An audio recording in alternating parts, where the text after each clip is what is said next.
just soon. You know, my birthday Saturday. Would you have been 36? No, man. 34. 34? Yeah. Dang, that young Joe, that's good, bro. Yeah. Oh, let me sync it up. You out the game now? You funny dude, man. Joe. I look at life from a different perspective. What's a whip in the necklace without getting respected? I ain't gotta prove myself neither, cause niggas know I'm the best. This dude was like, oh shit. Like he didn't just come up with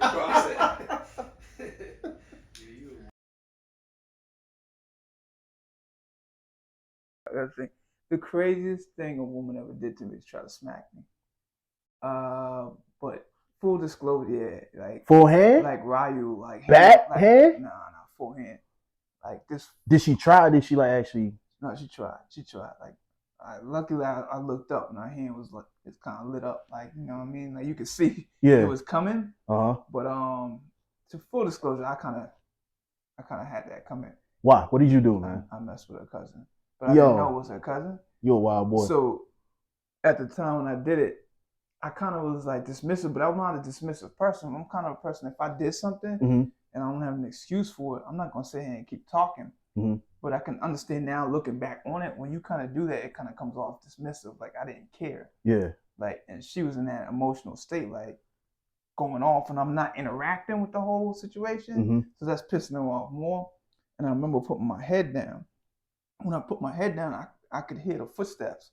And when I looked up, like, I just saw the hand come across my face. I felt the wind off her hand. Yeah. And when she kind of spun, she tried to hit me so hard, she spun forward, and I just grabbed it. I had to restrain her for a little while. This guy. So, what age were you, like, around this time? Like 23, 24. So my man getting beat up by women out here at 23. Like, what you gonna do? You can't fight back. Like, you kind of just have to just survive the round. Like, sometimes you just got to clinch and survive the round, man. To the bell coming in, you know what I mean? Man, listen. I like this topic. The craziest thing a woman has done to me right now is giving me some jitters, man. You know, PTSD vibe. Yeah, because growing up, for those who know me, I wasn't always the most sociable guy, but I've been blessed and afforded to have my pick of the litter, as they would say, and so my mom, she never, she didn't raise me to be this so-called player, or, my pops, they didn't raise me to be that way. But growing up, you would see from, your cousins and the people that you were around that, hey, maybe, they want, like, I knew of someone close to me in the neighborhood, he always kept a bad one, like, in the neighborhood. And growing up, we grew up in the hood, you know what I mean? Shout out to Southside for those who know, Westwood, Earl Village, like all these different neighborhoods in Charlotte. So, I have to preference some of my actions towards what I seen because I thought it was cool. I thought it was cool to, tell a girl, oh, you my girlfriend, and then tell this other one, you my girlfriend, but never really have a commitment. I'm young, I'm talking about grade school. I started out like very early. I'm talking about like 6th, 7th, 8th grade. I'm talking to like the cutest girls so far in the school.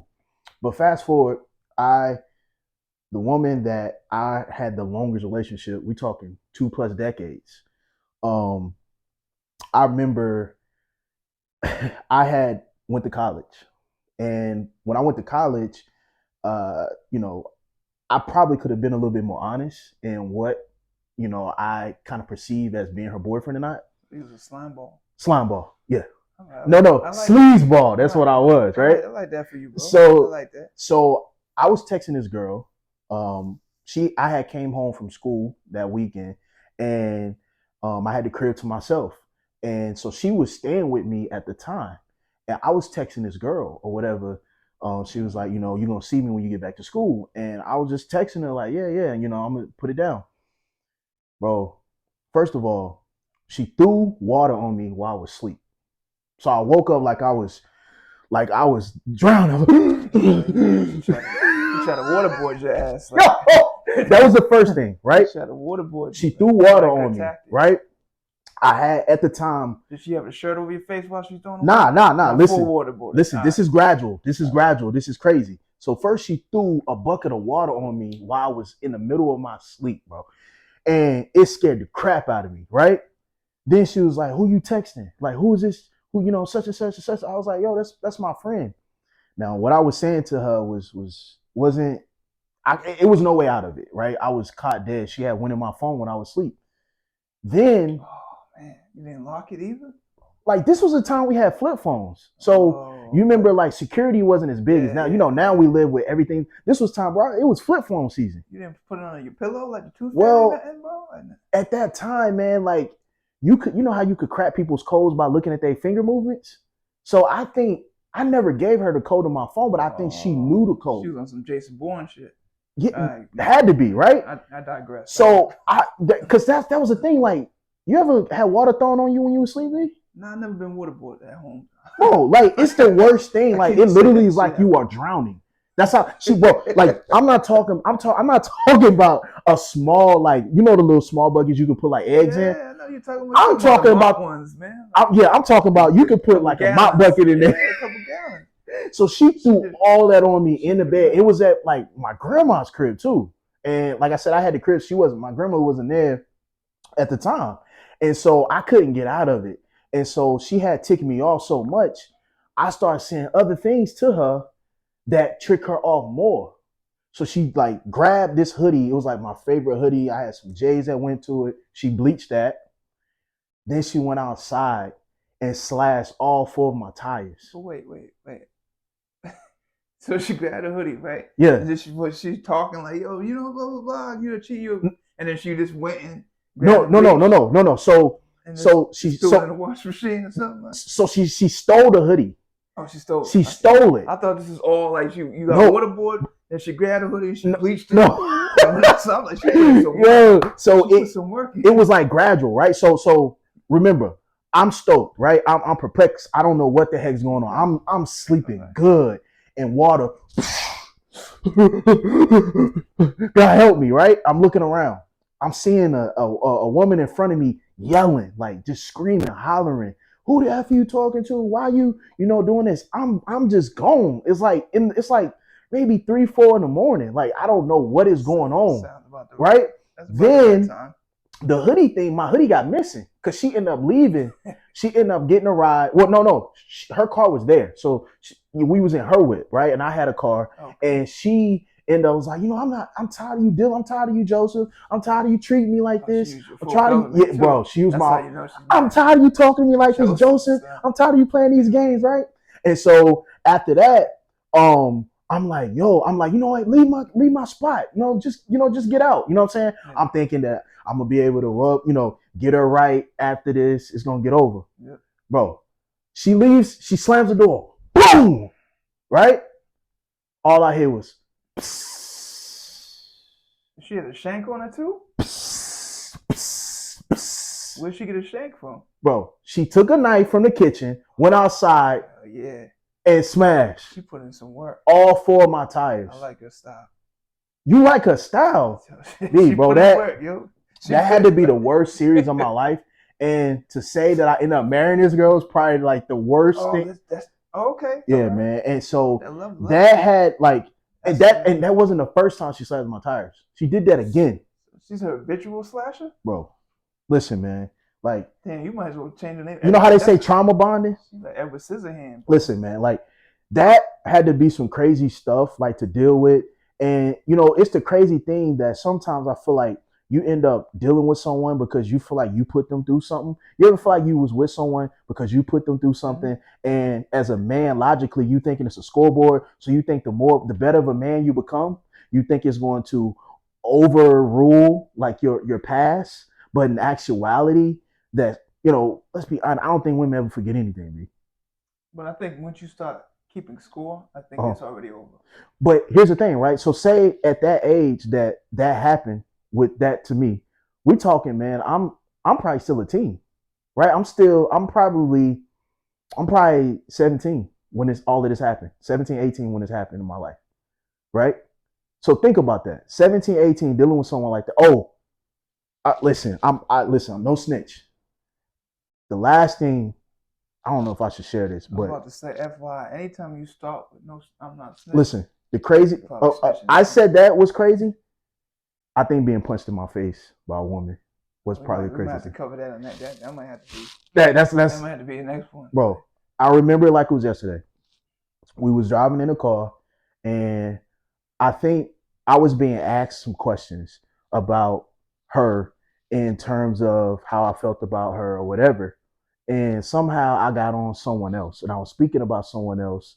And basically, the things that I was saying to her, it was kind of foul. Like, I've learned as a man, bro, that like everything you think you can't say. And my dad gets on me about that all the time. It's like, just because it's true don't mean you have to say it. You agree with that? Yeah, I agree. So everything ain't meant to be said. I was saying something to her, and I'm taking her home, and I'm driving. I'm in my car. Yeah. And I know what road we're on. It's a road in the city, and I'm turning. And I said something, and I turned right in my face, bro. While you driving? While I was driving. Damn, she went full Conor McGregor. And then took the car and while I was in drive, and she threw it in park. So it was like I wasn't going. I had slowed down, so we was going maybe 15, 20 miles an hour down this road because it was like a back road. But that and man, so. But I felt like she probably was like, if you're gonna eat the punch, you gotta be safety first. You gotta put it in park, bro. Like even thinking about that situation in these situations now, man. Like, I'm not trying to cop please, but it's just like as a man, as a woman, like when you go through these things, you realize like how impactful they are. Because we talking about this right now, and I'm realizing how impactful it's still over me.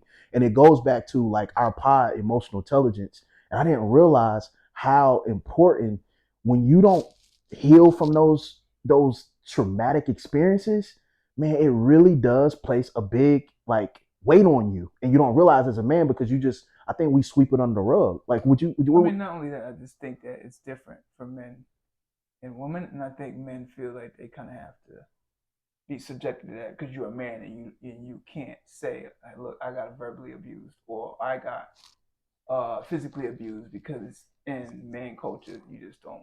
It don't go over that same. It don't hit the same. Right. So I think because you're a punk or you're a girl for you kind of like normalize some behavior, but if it was a woman that happened to, it wouldn't be normalized. It wouldn't be okay. Absolutely. How do you handle a bad breakup?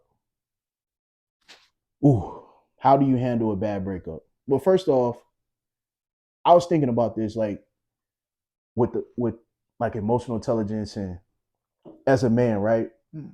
I don't think sometimes we understand our importance of creating a life on our own island, right? Like who we are before we meet a woman or before we get in a relationship or before a lot of our obligations, right? So like you play golf, right? I'm learning I want to get into golf. I hoop, I lift weights. I try to find other things to keep my mind occupied, like just different hobbies. And as a man, I realize how important it is. And I think sometimes when you get in relationships, you sometimes forego things that made you happy as a man. And I segue that because when you go through a breakup, a lot of times, the question is, how do you handle it? The first thing I believe that you should do is you need some alone time. And you need to really start to focus on who you really are. Did you lose yourself? What we as men, we're logical. So I feel like the first thing we think about is, dang, what did I do wrong? How can I make it better? Don't go hitting up her phone, blowing her up, trying to get her back, right? How about you unplug and figure out, were you doing things that was too needy? Did you not listen to this person? Were you too cold, right? Or did it run its course? Because I think sometimes we get in relationships and we feel like they're supposed to last forever, but as we've gotten older, we know now that every relationship is not meant to be for forever, right? And so I think the first thing how you handle it is you figure out yourself. I think that's the biggest thing right now is identity. we've talked so much on the pod about um, men and how they feel and men not getting women and this and that. And I know I'm in my 30s now, and the way I thought when I was in my teens and my 20s was different in the sense of, like, even when I was younger, it was about sports. I was always in sports. I was always doing something outside of when I'm not with a woman. I didn't feel like I needed to be on a woman all the time because I knew space was needed, and space is huge in creating your identity. So any woman that I've ever dated always knew that, hey, with or without me, he's gonna be good. But I think sometimes everybody's not like me, and I get that. Some people want to spend more time with their partner than maybe I would. And so I think the first thing in handling a breakup is figuring out, are you happy in just in who you are? Does this person bring more value to you? And even if you get back together or not, what are the things that goes lacking, and how could you make that better as an individual contributor and together? Do you feel like y'all built what y'all could build and it's time to move on? And I think you can only do that sometimes, during a breakup. But I would start with No, first. I mean, I think those are all. I'm gonna double down on that stuff. I Okay. think it's all very important things. And where I would start first for me is there is a breakup, but for me it starts with that whole union. Mm-hmm. And when you're like getting married, I'm speaking from a sense of a married because that's Right. who I am. Right. So when you start with that union, you kind of figure that union and that bond is supposed to be you of one. Mm-hmm. Two people come together as one.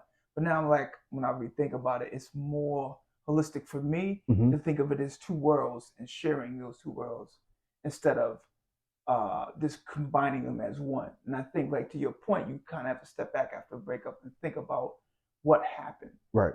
Yeah, I mean, with anything, like, even if you NFL team, they gotta have film day on Monday. You gotta see what happened. Like, absolutely. where was the L? Absolutely. Like, what happened? Like, mm-hmm. who's doing what? Mm-hmm. And I think you don't look at it that breakup that way. You kind of look at yourself and be like, you know what? Am I too codependent? Mm-hmm. And if I'm codependent, what does that mean? Where does it come from? Right. So I always like to ask 3 to 5 whys. Like, okay, I'm codependent. Why am I codependent? Mm-hmm. Maybe because I feel like I want to be alone. Why don't I want to be alone? And when you keep drilling down, you kind of get to the answers. And if you're really serious with yourself, you get to some uncomfortable answers. Yo, Dave, can you speak a little bit more to when you talk about being alone? I personally believe that every male should be okay with periods of time or extended periods of time of being alone. And this is why I say that, because you have to be able to produce and be able to show something even by yourself, right? So we talk about a relationship, it's kind of codependency, right? You're talking about being alone in the sense of being in your thoughts, or being alone to produce something that shows that you are independent and you have something going on? Both. Because I feel like those two together is a happy marriage. Because if you can be alone and produce, and you can be alone even when you don't want to be alone, you're dangerous. Because I believe when you can do both of those, you stop becoming outcome expectant, and you learn, no matter what process you're going down, whether you in a relationship or not in a relationship, you're gonna be good either way. To a degree, I do agree. You have to be alone in your thoughts. You have to build alone for others to even believe in what you're doing. Like, you kind of have to have something to start. But back to like the breakup of it, I think you do have to be alone, but you do have to be around people at some point. Absolutely, Like, you I need agree with people you to too. support you in certain situations. You also need to, like your point, to figure out things that you probably wasn't doing before, that you was doing before, that you stopped doing because you wanted to focus on maybe the other person's needs or the marriage. And to your point, like, stop picking up things. Like, I picked up drawing again, or I pick up new skills, pick up things that's gonna force you to like think about just getting better as a person. Make new friends. How long was your relationship, or how long is? Probably close to over a decade. So you only had over a decade. I had over a decade, and I'm gonna be honest. The way I handled my breakup initially was horrible. But what person handles it like? So what would you consider the standard for handling like a breakup, like a G? Well, I'm gonna say for me, right? Okay. I said things that I shouldn't have said. I text things that I shouldn't have texted. Yeah. I manipulated things. Remember, I just did a whole bunch of horrible things that I should not have done. Like, and I think there's men out there that could agree with me that when they went through a breakup, they handled it the wrong way too. You showed up places you shouldn't, kind of being needy, and don't try to be a stalker. Don't, like, you have to really, a breakup sometimes can be the best thing for no matter what gender. It can be the best thing because it can put the microscope on you to see all those things that you didn't want to see in a relationship. If you take the time to figure out, yes, sir, what is it that you need to sit with. Mm-hmm. You need to sit with something, mm-hmm. and you need to be quiet enough to hear what that thing is and be honest enough to acknowledge what that thing is. So if you handle it like you just said, right, is it safe to say handling it is being uncomfortable? You go like the way to handle uncomfortable, man. Like when you're dealing with a breakup and you really being honest with yourself, there's growth in it, but there's a lot of uncomfortable thoughts. Like I didn't want to say that I was codependent. Like that don't even sound, to me, it don't even sound strong as a man to be like, I'm codependent on somebody. So, but why, if we talking about emotional intelligence and our plight is better, healthy relationships, a healthy relationship is considered codependent, right? True. But I'm just telling you, like, you're talking about being uncomfortable. Mm-hmm. That makes me feel uncomfortable. Right. But I had to sit with that shit. Like, you got to sit with it and sit in why does it. That's why I say you ask yourself 5 whys, you're going to get the answers to any question or any problem that you're going through. If you're honest with yourself, you keep drilling down. Why? Why are you codependent? Oh, I don't know. I don't want to be alone. Why don't you want to be alone? I don't know. Maybe it was something that happened with my mother leaving or my dad not being there. Like something you're going to figure out. So,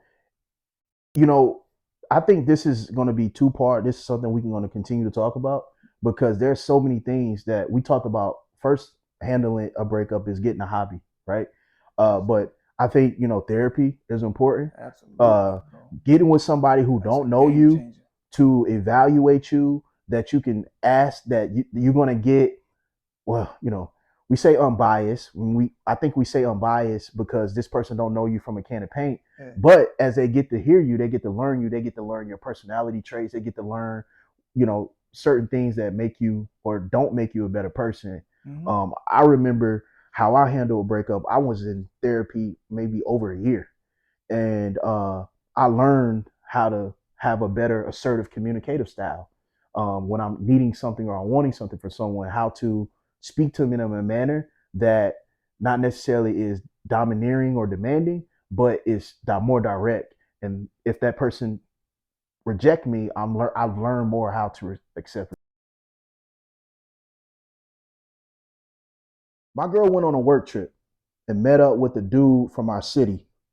We both know the dude. How should I feel?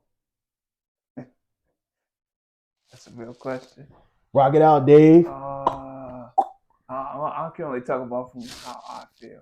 Yo, this is nuts. From how I feel, that's probably not going down. This is nuts, B. Because you can't go to a different city and meet a mutual dude. She for the streets. And if it's that mutual, like, does that dude know? Does that dude tell you, like, yo, I'm leaving with your girl next week? Like, I don't know how that works for me. Like, the dynamics of that doesn't work for me because you have to have a real trusting or either open relationship. She's not his. I'm just trying to. I'm trying to be diplomatic. She's not his, bro. Bro, listen. I mean, it does sound like it's made for the streets. This might be hurtful to you, my brother. I don't know you. You don't know me. You know what I'm saying? I don't want you to send me no hate mail, brother to brother. She's not yours, B. No woman that's in a committed relationship should be traveling with no male. I just had a conversation. What if they coworkers? Bro, they staying in the same room, they going out, they partying, like that's that. No, bro, that's unacceptable. We plotting that, my B.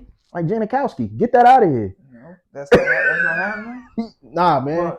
Nah, listen. But if they co-workers, my girl went out and they have separate rooms on a work trip, met up with a dude from our city. We both know the dude. How should I feel? What do you mean? How should you feel, I don't know. I can't answer bro? that, You know he know how to feel. He's feeling sick right I now. don't know what to tell you that. He feeling sick. That's interesting. That's interesting because it's I don't know. There's nothing there for me. Listen, You could take that. I had a conversation with a friend a couple weeks ago. We was talking about boundaries and in a relationship. And so she was telling me about how she has a certain amount of friends or whatever. She even told me like one of her friends, she like laid in the bed with the dude and nothing. And so my question was, hey, have you done anything sexual with any of these friend guys? I think she was like, I have 3 friend guys like from grade school, whatever. Cool. And she was like, no. And for me, my boundary is I've dated a woman who had a friend who said I have friends. My first question is always, have you had sex with this person? Because if you've had sex with this person, or if there was anything sexual, oral, or playing of any type, once you do that, you cross the line. We're no longer friends after you do that. Do you disagree with me? No, I don't disagree with you, but am I sure that my ex probably had quote unquote friends or exes that she has as friends? Probably, bro. Bro, okay, so we need to talk about this. Probably. Because I might be a little bit more conservative or more extreme. Don't listen to me because I'm kind of like liberal. Like I'm like. Okay, so this is gonna be a great conversation because I'm more conservative when it comes to like if a person that I'm going to commit to or I see as a long-term viable option, I have to be honest with myself. This is what emotional intelligence is. As a man, you got to be honest, B. If you know something's going to get on your skin, don't agree at the beginning. So how do you have the conversation? Okay, so you're talking to your woman and she's like, yo, Joe, but I want to hang out. Me and Ricky was cool before you went out. Yo, it's funny because I got a cousin named Ricky. But to be honest though, so I like to get stuff out. Maybe the first 2 or 3 dates, I'm gonna get straight to this. So you want to know all the potential suitors she had prior to y'all getting together. So you just pointing them out like, yo, so him? No. That dude? What about that dude? No. So it's not about who she smashed, right? It's about, do you have male friends? What you just said, Joe, you was like, yo, if she had, that was your criteria. If she had a sexual relationship with that person, that person is no longer classified as a friend. And that's how I rock. Yeah. So if she says she has a friend, but she's had sex with this friend, that's for me, that's a no-go. So how do you have the conversation? You're like, hey, look, you can't hang with Ricky no more? No, I say this. I said, listen, for women that I take, first of all, we're trying to figure out what we're wanting from one another. Like if we want something long term, that's a no for me. If this is just in it for a good time, not for a long time, that's something different. But now I'm not really into stuff for a good time, not for a long time. I'm not trying to waste my time. But how do you ask her, bro? Like, what do you say to her? I asked her, have you? And she's like, yeah, I smashed that dude. Now you see smash Ricky. Now and he's still your friend? Like you still talk to him? Yes. Yeah. Okay. So unfortunately, this is 0 tolerance for me. I don't think we're going to be a good match long term. Okay. That's just how I rock it. Okay, but what if you're already in a relationship? No, see, that's you asked that question, but I'm telling you, the first 3 dates, you're like off the bat, like I'm not doing it. Well, between the first and the 3rd date, I'm going to get to this because my investment is low at that point. Gotcha. So I can walk away easier within that small time frame because usually if you're dating, you're probably dating once a week or how many times, pretty much back to back. So the investment for me is not. I'm not in. So if I can get to these kind of 0 tolerances, if I can vet that quick, I'm out of there. You see what I'm saying? So I could easily tell a woman, like, and I've had women that I tell that to, and it's kind of like, oh, he told me no, he walked away from me, and they come back and they're like, oh, I can do it. But I tell them, I'm honest, bro. I tell them like, you say that too, like, yo, Joe's, you talking like third person, like Joe got 0. Nah, bro. I just for friends that are not really friends. No, well, it's just like, so it's just like if I'm talking to you and I'm like, man, like you ask me, hey, have you ever done this? Have you done it? No, I've never smoked. I've never, like, there's just things I've never done. And that's kind of a conversation. I don't have to lie to you. I don't have to put on a front. No, but I respect it. but I know if Respect it. I know certain things, it's not that I can deal with it, it's that I don't want to, and I don't even want to invite that into my life. So I'm a different personality. I think I was kind of raised by a certain woman, and I would talk to them. Like I would hear stuff that guys tell me, street hood dudes would tell me stuff, but I'm like, this don't make no sense. So I started hanging around women a little bit. I started talking to them, and one of the important things I always learned was, she was like, yo, look, you always like, yo, I know where my girl's at. I was big on the bravado. Like, I always know where my girl's at. I can tell you right now where she's at. So she's like, let me talk to you. She's like, you in the streets, right? I'm like, yeah. He's like, your girlfriend she tries to stop you from that, right? Is that successful? I'm like, no. She's like, then why are you trying to control somebody? She's like, if you're going to find out what she's doing, it's going to come to light. Yeah. You trying to stop it and make sure she's here and she's there, right. and what she's doing. She's like, you wasted time. That's corny. And see, that's why I think this guy asked his question about his girl going on a trip. My question to him is, have you asked the tough questions? Have you asked, has she been with this? Y'all both know this guy. Have you asked them, had they had a sexual relationship before? Like, men, sometimes we don't like to have the straight to the point questions. You know what I'm saying? He's trying to ask us, how should I feel? It's nothing wrong with asking, but I can't tell you how to feel if you didn't set your boundary up front with this woman. You have to, as a man, set your boundary. Like, we have to stop feeling like, as men, we let women dictate how we feel. No, you don't dictate to me how I feel. You see what I'm saying? Because as a man, I lead. And if I'm going to lead, I need to know how I feel, emotional intelligence. I need to know why I feel this way. And then I can look at my past experiences and be able to have that shape my thoughts and my concerns. And so for me, I'm not even going to ask this question to nobody, because I know if I'm dealing with a woman, she tells me she's going on a trip with another man, she already knew if she was something I was seriously dealing with, that's a no-no for me. Hell yeah, Joe, she wouldn't have made it that far, because second week, Joe would have asked, yo, yeah, so friend, or is that a friend? Exactly. So, but everybody's different. I'm not, you don't have to be me. I'm not trying to say I'm better. No, what I'm saying is because when I see a man ask how should I feel about something, that always raises, like, you know how you see on a computer, the triangle, the yellow triangle with the exclamation point in the middle? It's like an alert for me. Because it's kind of like, as a man, you know how you feel already, but you're trying to invite the homies to say, man, I don't think this is real. Like, I shouldn't feel this way. But we have to sometimes dig a little bit deeper and go and say, okay, well, did you felt that you probably already feel a way, because you're asking, how should you feel?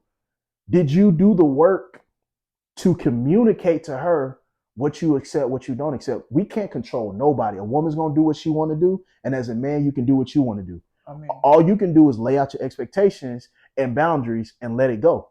Like you said, you can't control what shorty, whatever she's going to do. How you feel about that, Dave? I mean, I know we up against it, but I'm kind of disagree a little bit.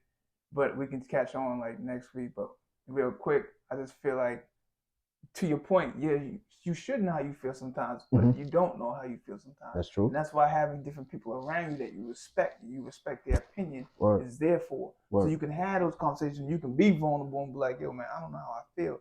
And I already know what you feel like. I can already be like, yo, I get it. Like, it's hard for you to have this conversation right now. But as your man, I don't know if that's the move. So, I mean, we can explore it next time, but that's a real dope question. Set the boundaries, set the expectations. I am Joe. This is my EQ podcast. This is Dave Clinton. Hey, yo, master your mind, master your emotions. Check in with us. Hit subscribe. Let us know if you got questions. Put them in that comment section. Hit that like button, and let's go up, baby. Someone born with greatness, others born with hatred. The Lord of waste me, but before I'm gone, I'm caking. Getting it on for years, making child, all the kids, just witnesses.